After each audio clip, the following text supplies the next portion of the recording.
tell you what to do, but try to play it cool. Baby, I ain't playing by your rules. Everything look better with a view. Why you always in the mood? Yeah. Why you always in the mood? Messing around acting brand new. I ain't tryna tell you what to do, but try to play it cool. Baby, I ain't playing by your rules. Everything look better with a view. Why you always in the mood? Messing around acting brand new. I ain't tryna tell you what to do, but try to play it cool.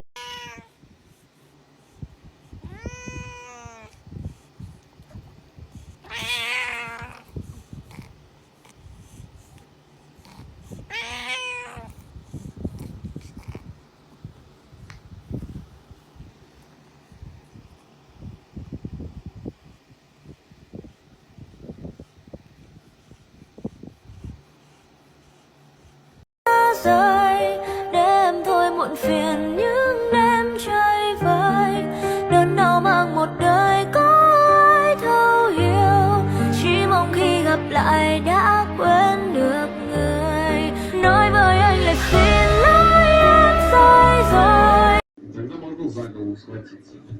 Чего, не устал? Персик. Принеси шарик нам. Оба.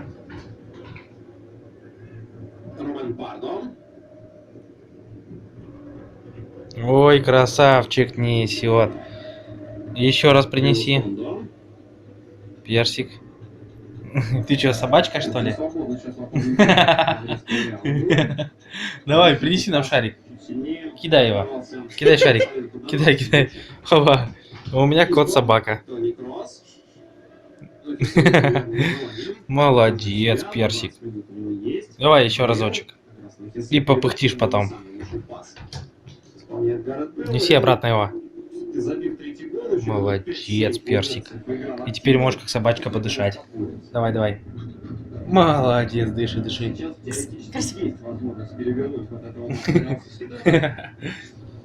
Персик.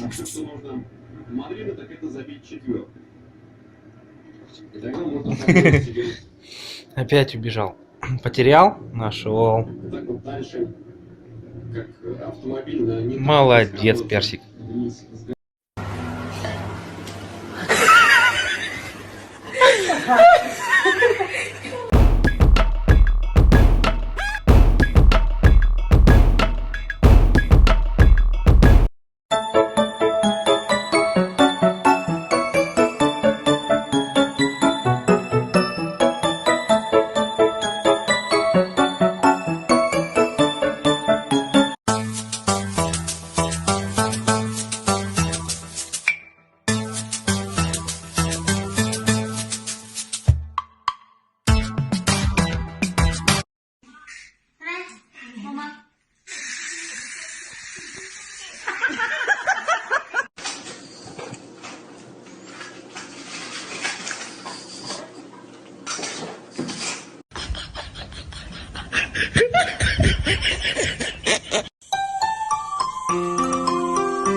Well, there's a will, there's a way, kind of beautiful.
không?